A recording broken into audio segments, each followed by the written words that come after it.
السلام عليكم ورحمة الله وبركاته. ازيكم حبايبي؟ عاملين ايه؟ يا رب حبايبي تكونوا بخير. برج الحمل، حبايب قلبي كده صفوا النية، تفائلوا بالخير تجدوه، طلعوا الطاقة السلبية، صلوا على الحبيب وكمان استغفروا. طبعا حبايبي اللي أول مرة بيزوروا قناة أم أحمد، ما تنسوش تعملوا اشتراك وشير ولايك للفيديو. حبايبي بقى أولادي وأخواتي الموجودين في القناة، حطوا ايه لايك وشيروا الفيديو، وننزل نكتب كومنتات كتير، نصلي على الحبيب وكمان نستغفر. طبعا حبايبي لازم يكون عندنا يقين وثقة في الله وحده، انه لا يعلم الغيب الا الله، محمد رسول الله، لا حول ولا قوة الا بالله العظيم. ليه الحيرة؟ عندك حبة حيرة وقلق الفترة ديت، انت شاغل بالك، شاغل بالك بتفكير، بأفكار رهيبة، وسواس، عندك تفكير قوي، يعني زي ما بيقولوا كده حيران. ليه؟ ليه تقلب المزاج رغم ان انت بتحكمه دايما بالعدالة، دايما متألقين، دايما واثقين قدرة الله ليكوا، بس شايلين هم الناس اللي حواليك. عشان كده انتوا عندكوا موجة كبيرة وضغط على نفسكوا، وحيرانين وتايهين زي ما يكون ماشيين في زحمة. ما تقلقوش، الفترة دي انت مش عارف تاخد القرار، بس بسبب الدعوات الناس اللي بتحبك وبيطبطبوا عليكوا، بإذن الله هتكونوا في قمة الازدهار، وهتوصلوا لبر الأمان اللي انتوا نفسكوا فيه. انتوا شفتوا حاجات كتيرة، بس حان الوقت ان انتوا تفرحوا وتشوفوا قد ايه، تشوفوا تعويض ربنا ليكوا. بعد ما كنتوا تعبتوا، هتشوفوا قد ايه ان ربنا هيفرح قلبكوا الفترة الجاية. التوهان والحيرة اللي عندكوا ده، دي فترة وهتعدي، فترة وهتروح لوحدها كده، وهتاخد القرار المناسب، وهتحس قد ايه اللي انت كنت فيه ده إرادة ربنا، في وقت مكان الوقت ده، لأن ربنا هو اللي أراد بكده. ما تقلقش، لأن بإذن الله هيكون عندك طاقة إيجابية، وهتكون جوه حياتك، وانت هتوصل للهدف بتاعك. انت الفترة دي فترتك انت، فترة ان انت تشتري وتعيد صيغتك بنفسك. انت الفترة دي كمان، انت ممكن تكون عندكوا شوية ألم، عندكوا أكتر حاجة ممكن تروحوا للطبيب، عندكوا ألم في المعدة، تعبانين شوية، ممكن يكون شيك أب عايزين تعملوا نفسكوا. انتوا من كتر ما انتوا بتفكروا ده تعب بيأثر على جسمكوا، عشان انتوا هتبدأوا تهتموا بنفسكوا. في كمان عندكم حاجة هتكسبوها أو تربحوها، دي تخص حاجة في حياتكم. انتوا الفترة دي انتوا ناويين تروحوا للطبيب ليكوا أو لحد معاكوا عندكوا، والله أعلى وأعلم. لا إله إلا الله محمد رسول الله. في عندك خروج من أزمة وأخبار، اطلعوا من التردد، من الخوف، من الإحباط، من المشاكل السلبية اللي انت بتمر بيها، اطلع منها. عندكوا في رجوع مع حد من الأبراج النارية، في رجوع ليكوا حد، يعني حاجة بتخص العلاقة العاطفية اللي انتوا بتفكروا فيها ومستنين رجوع، يعني في رجوع ان شاء الله، وده بفضل ربنا.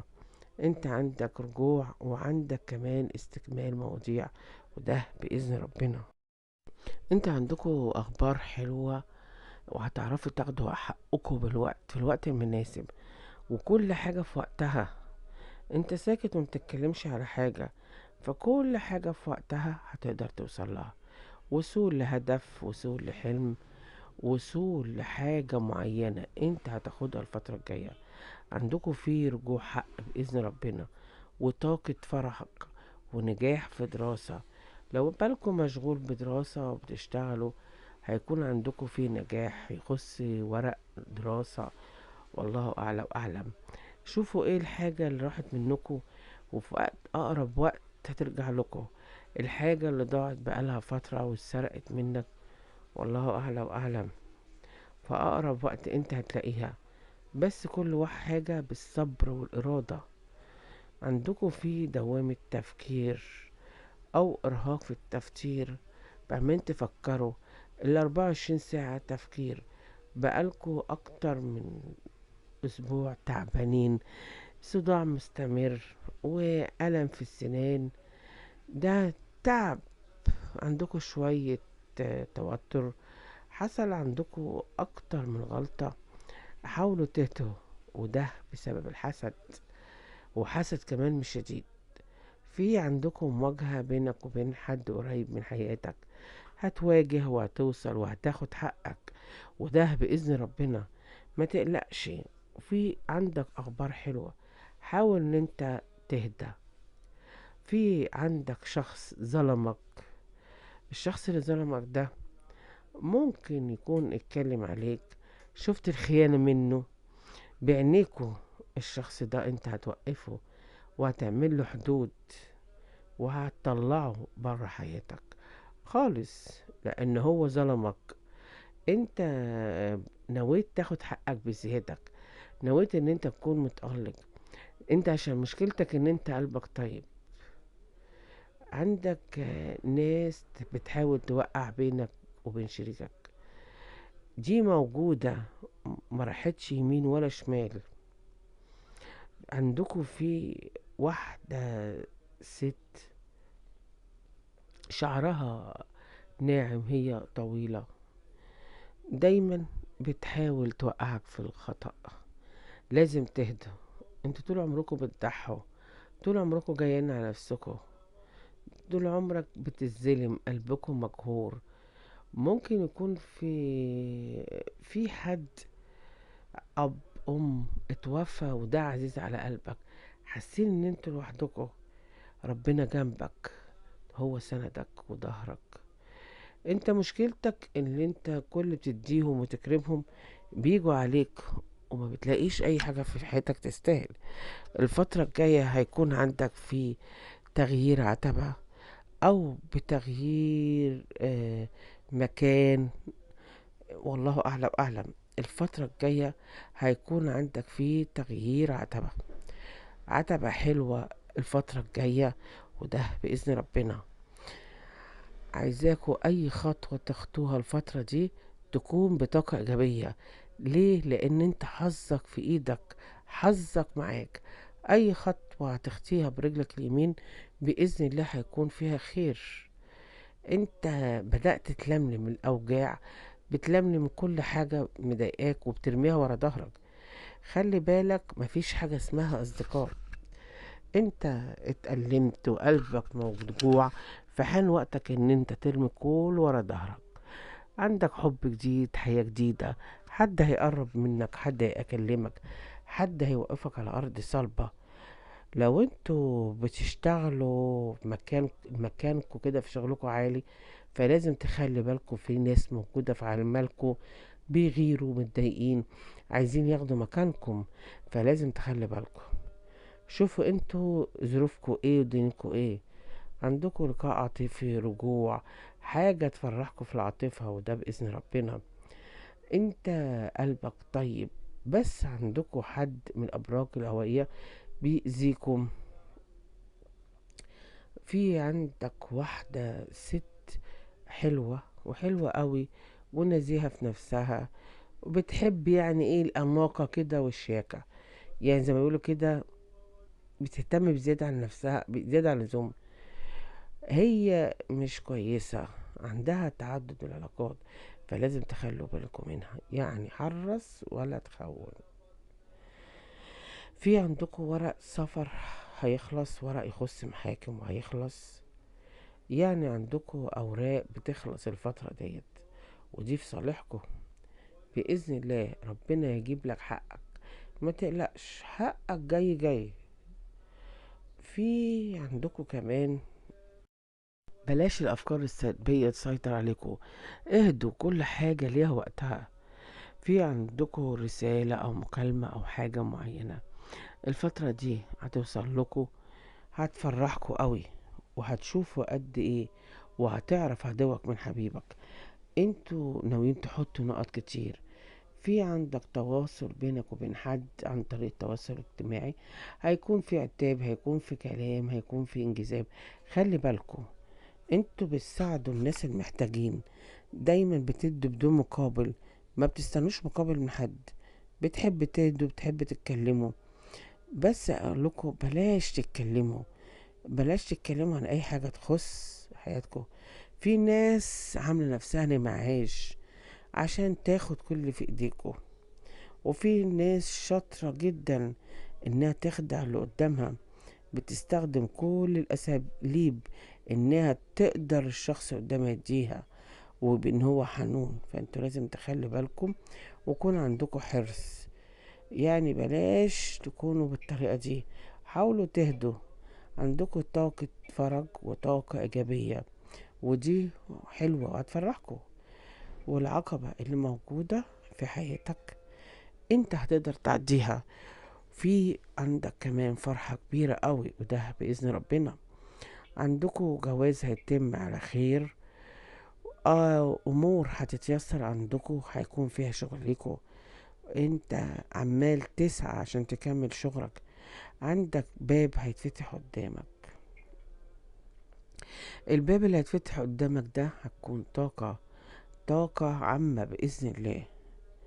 انت عندك فيه طاقة عامة، زواج هيتم، أو أخبار عامة، أو طاقة إيجابية، والله أعلى وأعلم.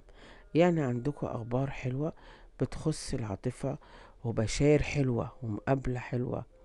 يعني ما شاء الله عندكم أخبار تخص أمور عندك، كلام كتير. في عندك طاقات عامة هتوزعها على الناس اللي حواليك.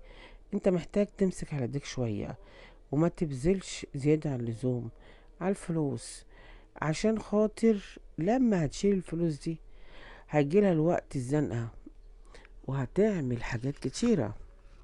في كمان عن حل الموضوع اللي بالك مشغول بيه، او حل لحاجة معينة في حياتك، هتحاول ان انت تحلها.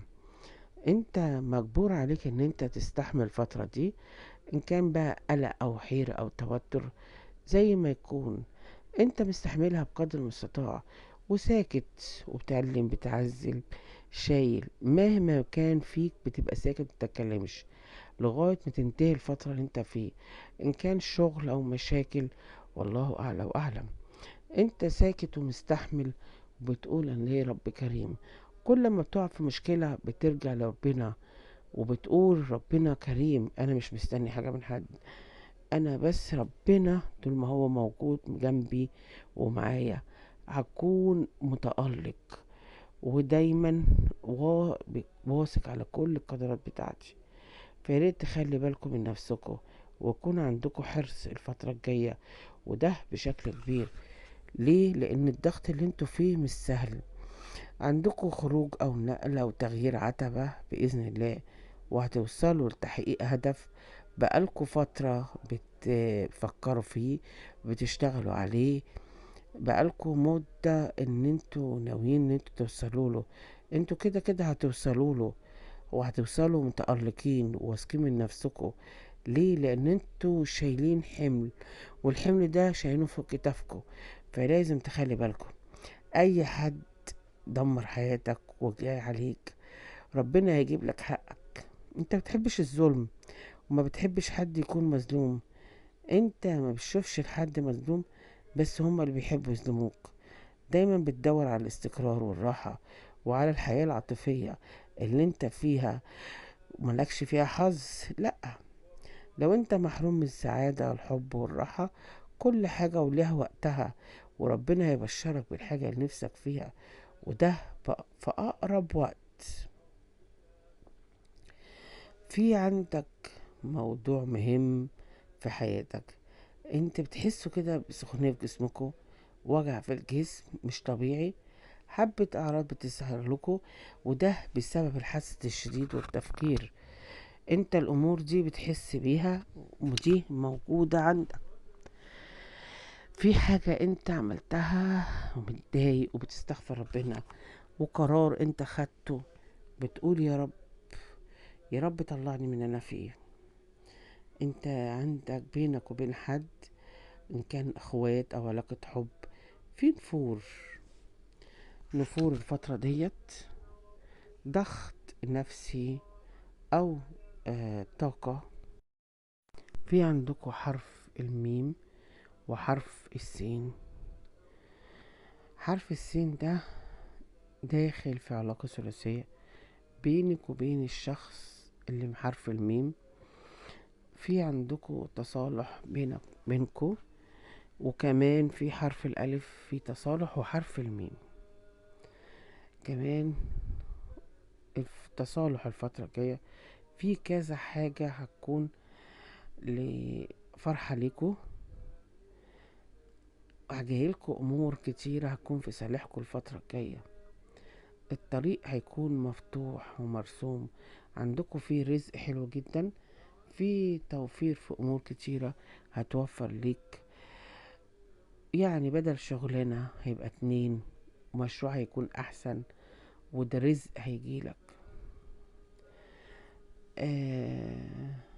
انت راجع بعد انفصال ده مر عليه فترة كبيرة، كان في انفصال بينك وبين حد ومر عليه وقت كبير قوي. على قد الفترة الكبيرة دي، بس في مكتوب لكم الرجوع في الوقت ده. الرجوع ده هيكون فترة الجاية، رغم البعد ورغم كل واحد سيستم حياته على حاجة معينة. راجع بعد ندم وافتراء، لان كان في كلام مش حلو واتقال في حقكم. هو راجع لانه هو عارف انه ظلمكم ووجعكم وافترى في وقت انتوا كنتوا كويسين جدا وعملتوا الخير وزيادة، وفي الاخر هو اللي افترى عليكم.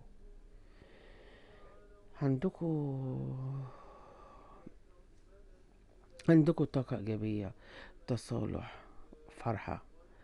في كمان عندكم في زواج ودنيا جديدة، وفي عندكم نقلة لبيت تاني. النقلة دي حلوة جدا، ودي هتديكوا الطاقة الإيجابية، وكمان فيها الخير. بس انت موجوع جدا، حاول ان انت تخرج من الطاقة دي. في عندكم فرحة، رزق، في عندكم كمان نجاح في شغلكم وتحقيق هدف. في عندكم طاقة مراقبة، وده فيها تبادل.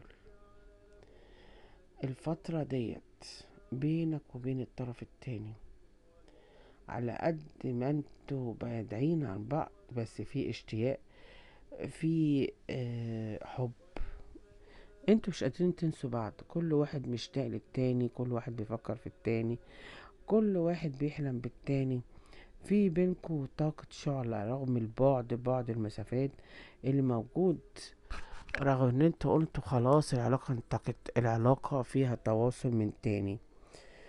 في تواصل في العلاقة رغم البعد اللي حصل بينكم والمسافة اللي بينكم، بس في تواصل من تاني الفترة الجاية. في عندكم شخص بيقرب منكم، والشخص ده داخل حياتكم جديد. الشخص ده هيساعدكم وهيقف جنبكم، وهيكون واقف جنبكم داعم ليكم، هيغير فكرتكم عن اللي انت مريتوا في حياتكم.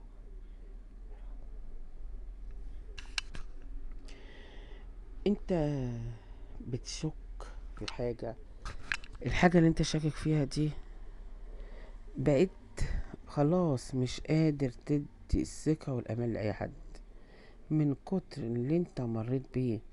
ما بقيتش تدي الأمان لحد بسهولة، ما بقيتش تثق في حد. انت بتتعامل مع حد غامض، دايما بيلف ويدور، دايما بيخبي، شخص مش واضح زيك. انت بالنسبة له كتاب مفتوح، هو بيحور دايما. كمان في كلام بيتقال عليك وده مأثر عليك، الكلام ده بيوصل لك وانت كمان بتحس بيه. اما بتسمع الكلام ده او بتحس الكلام ده انت بتتعب. الناس دي ما كنتش تستاهل منهم حاجة زي كده. في عندكم كمان اكتشاف لسحر الشريك. السحر معمول له بالطاعة دايما، بسلب الإرادة. هو اكتشف الحقيقة دي، بس اكتشفها بعد الأمور ما ده لخبطت. اكتشف ان هو فيه سحر، ومن حد، والحد ده دايما كان بيوجهه في حاجات، وهو كان بيسلب إرادته. في عندكم تغييرات، في خروج من أزمات الفترة الجاية إن شاء الله. عندكم في تسديد ديون، عندكم مشاريع، والمشاريع دي هتكون ناجحة بإذن الله. لا إله إلا الله محمد رسول الله. لكن الشخص اللي بعتكم ده كان في غيرة منكم، وغيرة كبيرة قوي. كان كل ما كان بيشوفكم حياتكم حلوة ومستقرة، الدنيا بتبقى خربانة قدامه. ربنا يفرح قلبكم، يبعد عنكم الشيطان، ويقول لكم السلام عليكم.